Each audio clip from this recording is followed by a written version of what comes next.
Conozcamos la Biblia, Cartas de San Pablo, con el Padre Claudio Doglio.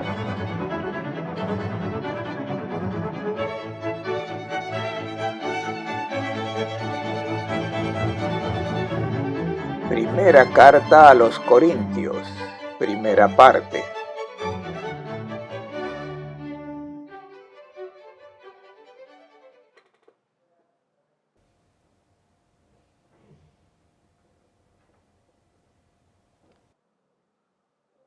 Después de haber considerado la carta a los romanos, obra maestra del Evangelio Paulino, hoy consideramos la primera carta de San Pablo a los Corintios. Es anterior a la carta a los romanos, aproximadamente un año anterior. Es una carta muy bella y variada, decididamente coloquial y familiar. No es una obra sistemática. Pablo no escribió a los corintios para abordar el tratamiento de un argumento teológico, sino para responder a situaciones concretas en las que se encontraba la comunidad cristiana que vivía en Corinto. El propio Pablo había fundado esa comunidad en el año 50 y había vivido allí, en Corinto, en la ciudad del Istmo, durante un año y medio. La comunidad era grande y vivaz. Corinto era una ciudad muy activa, pero problemática, sin cultura, sin tradición,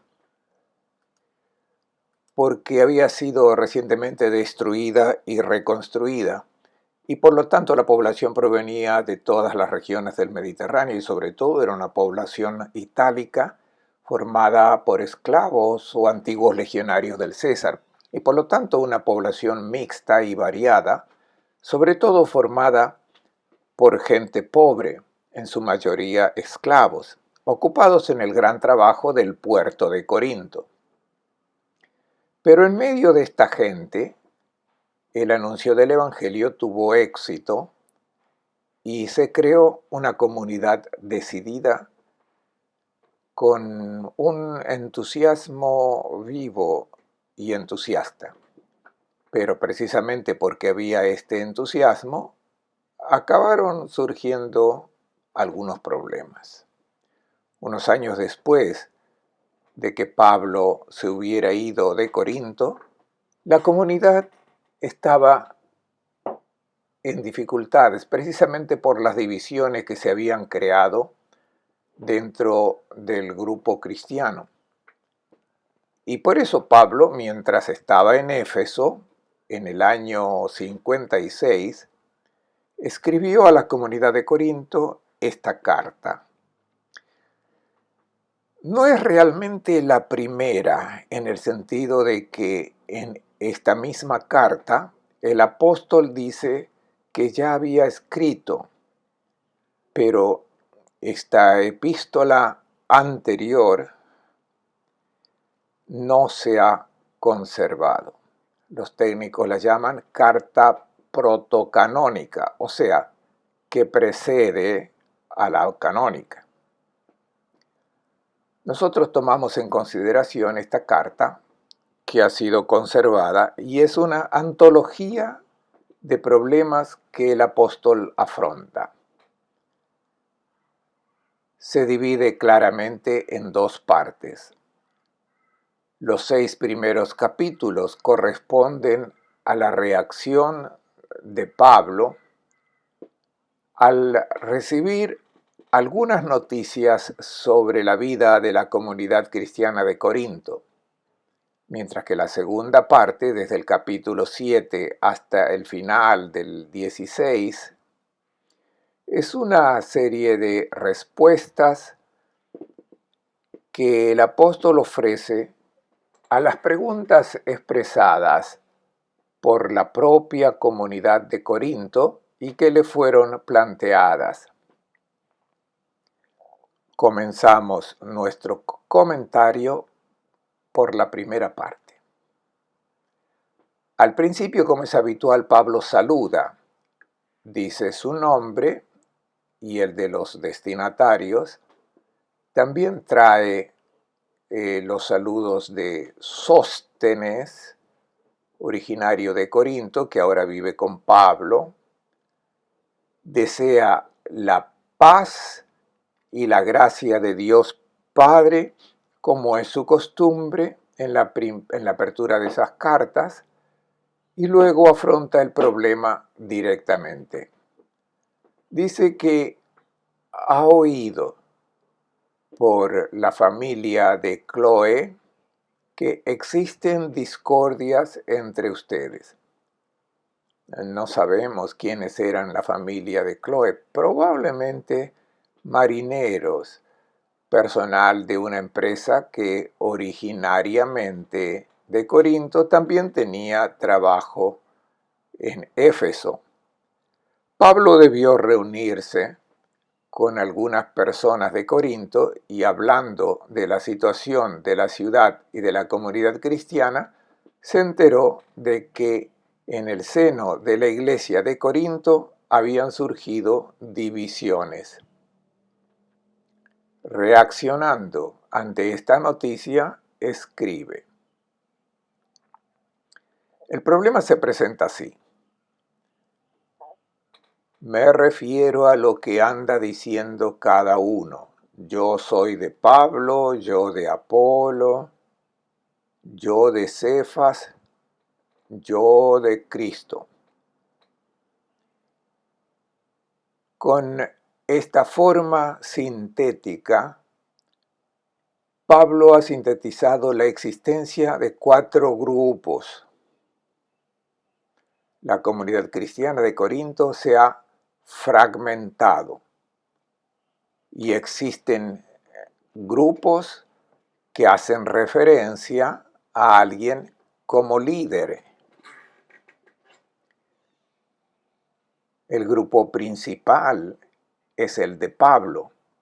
Son sus amigos, sus discípulos, los que se relacionan directamente con el apóstol Pablo.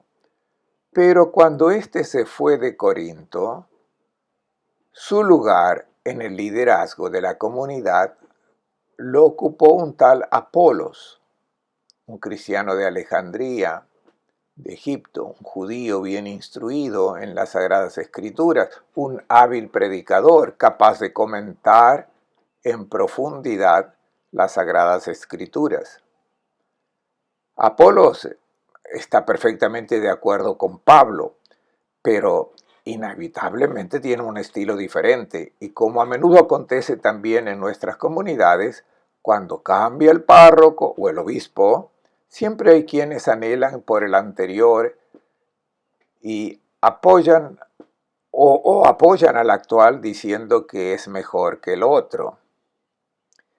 Y así acabamos teniendo una comunidad dividida entre los seguidores de Pablo y los que prefieren seguir a Apolos, dejando de lado a Pablo. De esta manera, los dos grupos acabaron mirándose de forma reprobatoria y criticándose mutuamente. Por si fuera poco, también se creó un tercer grupo, los que se referían a Cefas, es decir, a Pedro. No es que Pedro estuviera presente en persona en Corinto, sino que lo conocían como el príncipe de los apóstoles, el jefe de la comunidad judeo-cristiana de Jerusalén, por lo que es probable que mencionasen a Pedro los que quieren ser conservadores de la tradición judeo-cristiana, en controversia con Pablo, que en cambio es decididamente aperturista. Finalmente, en esta serie de discusiones sobre a qué apóstol seguir, debió crearse un cuarto grupo que negaba la mediación humana y se dirigía directamente a Cristo, rechazando a los apóstoles Pablo, Apolos y Pedro.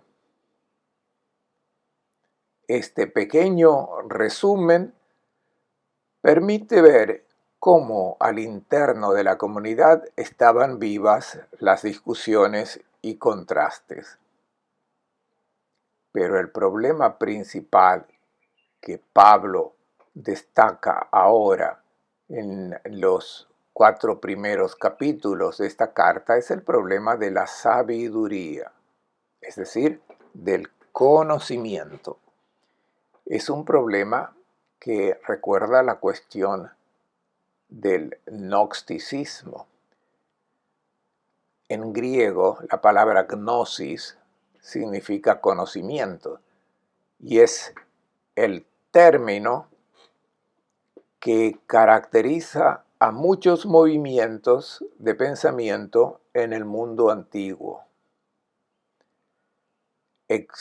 Hay también un gnosticismo cristiano, es decir, una forma de ver el cristianismo como conocimiento, como conquista de la razón, como profundización cognitiva de los misterios ocultos. Este movimiento del conocimiento está ligado a la filosofía griega, de manera especial al platonismo. Desprecia la materia y da un gran peso al espíritu y a la inteligencia. Lo grave es que esta mentalidad de conocimiento humano contrapone la materia al espíritu, el cuerpo, la realidad física y por tanto al comportamiento moral, al mundo de las ideas, de los pensamientos y de los razonamientos, y se contenta con el nivel de conocimiento. Le interesa saber, conocer y saber más de lo que se ha dicho y revelado. Por tanto, de reconstruir mediante la fantasía de la inteligencia un mundo divino inescrutable. La consecuencia práctica es que se rechaza todo lo que es terreno, humano, físico. La consecuencia práctica es que este movimiento gnóstico no tiene en cuenta en absoluto el comportamiento moral y separa claramente la teoría de la práctica. Afirma que la práctica no sirve, que no tiene valor. Lo que cuenta es la teoría. Y en consecuencia también se producirá un rechazo de la resurrección de la carne, conformándose con una idea abstracta de la inmortalidad del alma. Por tanto, se crea en la comunidad cristiana una importante cuestión teológica. Más allá de la división entre los distintos grupos, esta argumentación es problemática sobre el conocimiento de la forma en que se debe hacer auténtica teología. Debemos reconocer, obviamente, que dentro de la comunidad de Corinto había alguien, podemos imaginar un pequeño grupo de personas interesadas en lo que hoy llamaríamos teología, a la búsqueda y a la profundización teológica. Personas muy influenciadas por la mentalidad y la cultura helenística. Y este interés llevó a estas personas a profundizar fuera del anuncio del Evangelio. Y no solo eso, sino que colocaba a estas personas en una posición de presunta superioridad, ya que sabían teología, se creían superiores y así despreciaban a los que no seguían sus argumentos. Una fórmula que encontramos en esta carta y que puede servir como clave de lectura de todo el texto es esta: la ciencia hincha, la caridad construye. Detrás de la palabra ciencia está la palabra griega gnosis. Por lo tanto, no debemos entender la ciencia en nuestro moderno lenguaje técnico científico, sino que es el conocimiento abstracto, la elucubración filosófica que hincha, es decir, que enorgullece, mientras que es el agape, la caridad, la que edifica, construye una comunidad. Frente a la exaltación de la gnosis, Pablo exalta el agape. Veamos en esta primera parte cómo el apóstol plantea la cuestión. El mensaje de la cruz es locura para los que se pierden, pero para los que nos salvaremos es fuerza de Dios. A la pretendida sabiduría humana, Pablo contrasta la palabra de la cruz. En griego dice logos, por lo que podríamos traducir la lógica de la cruz. Parece estúpida para la mentalidad humana, mientras que es el poder de Dios. Como el mundo con su sabiduría no reconoció a Dios en las obras que manifestaban su sabiduría, dispuso Dios salvar a los creyentes por la locura de la cruz. Hay una sabiduría divina que sobrepasa la sabiduría humana. Hay un plan mayor que el hombre, con su propia fuerza intelectual, no puede conocer. Y Dios interviene sabiamente para salvar con una predicación aparentemente absurda que da un vuelco a la mentalidad y a la lógica actual. Porque los judíos piden milagros, los griegos buscan sabiduría, mientras que nosotros anunciamos un Cristo crucificado, escándalo para los judíos, locura para los paganos. Otro contraste de tipo cultural entre judíos y griegos.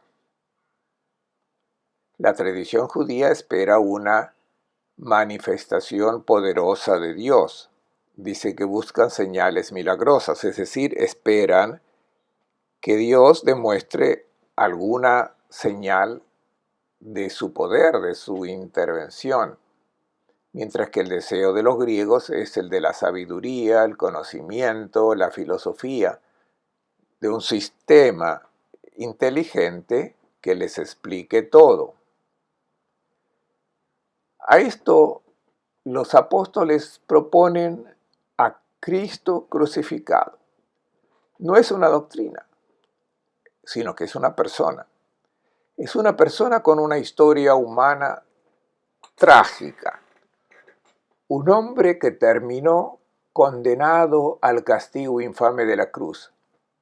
Pero tal hombre es un escándalo para los judíos. Escándalo significa una piedra de tropiezo. en el sentido de que buscando una manifestación del poder de Dios y simplemente encontrando un hombre que terminó mal, uno se encuentra bloqueado, no ayudado.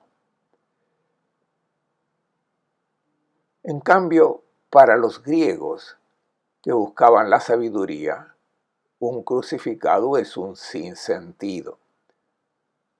Un hombre, un individuo que acabó tan mal, no puede explicarlo todo, no tiene sentido. Y sin embargo, Pablo está convencido de que en Cristo crucificado está la explicación de todo.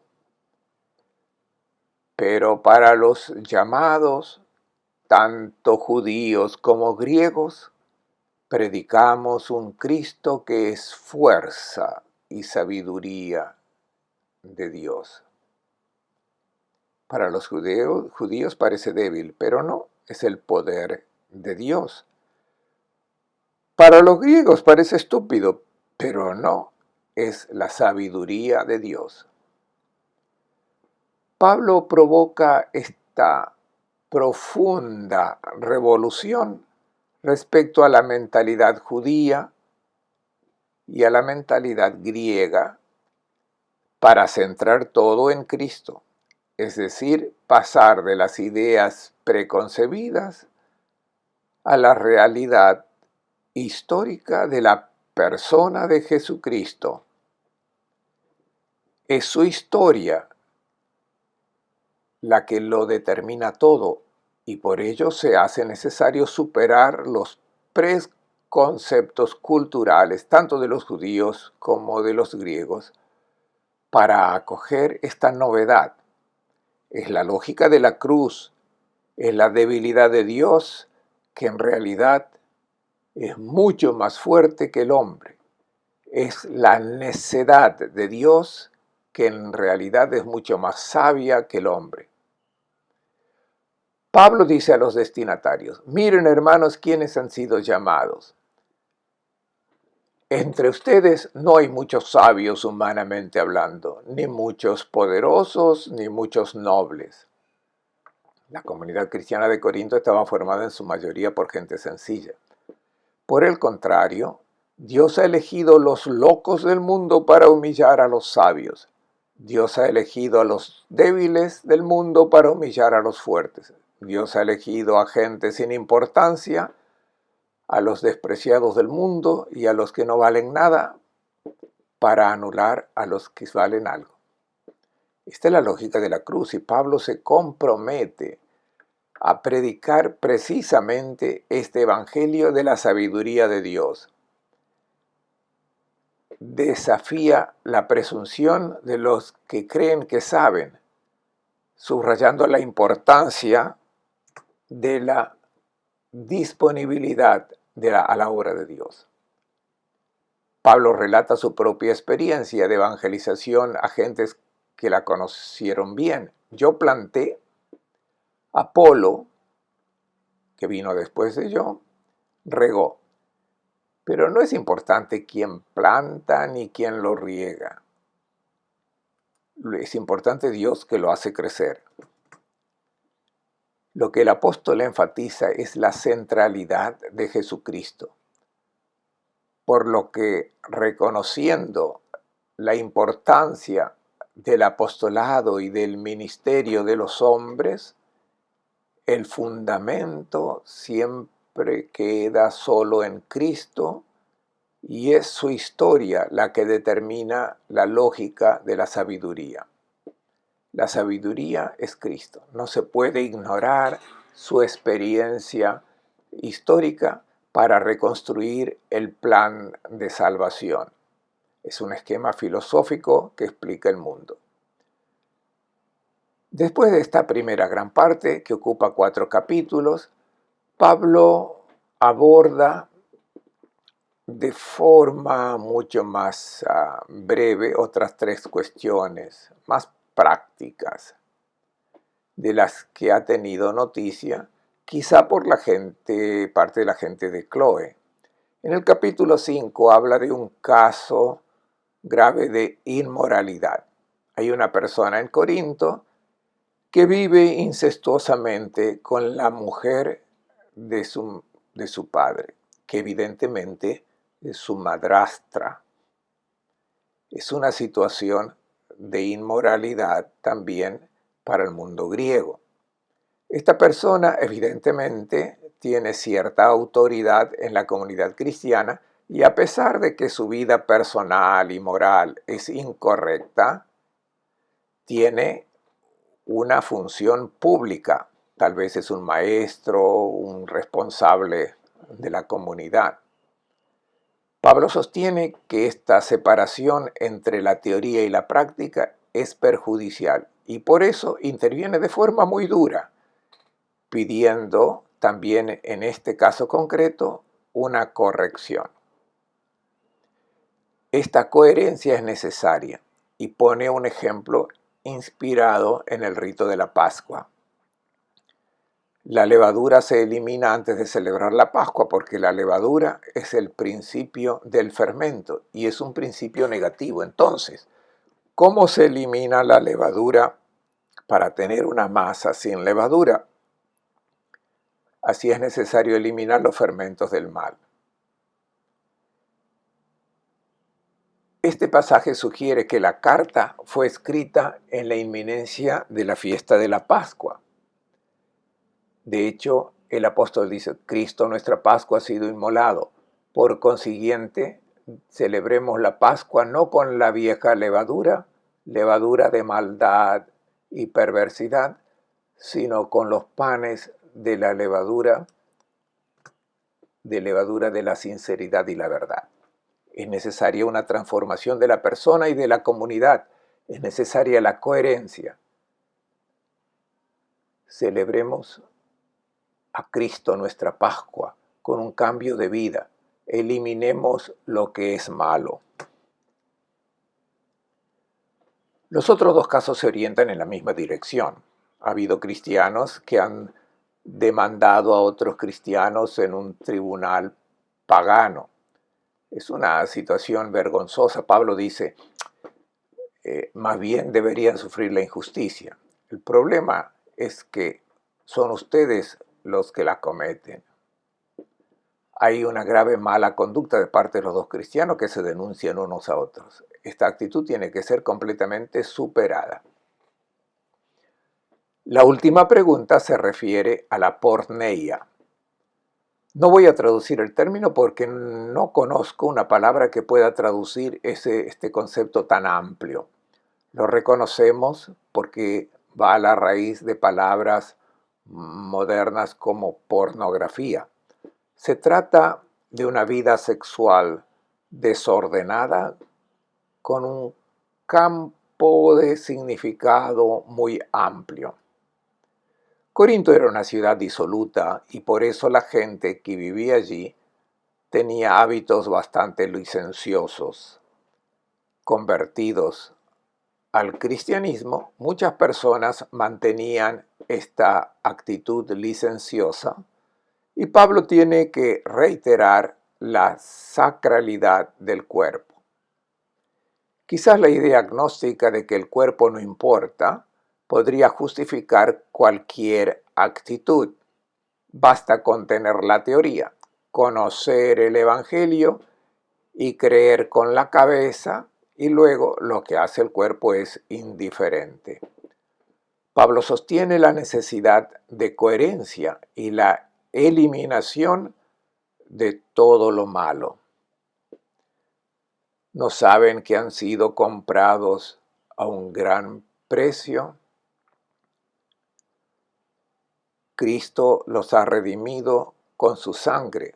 Por tanto, glorifiquen a Dios con sus cuerpos. Concretamente, la teoría y la práctica son una sola realidad en la vida cristiana. Esta es la sabiduría de Jesucristo. Esto es lo que enseña Pablo en la primera carta a los Corintios.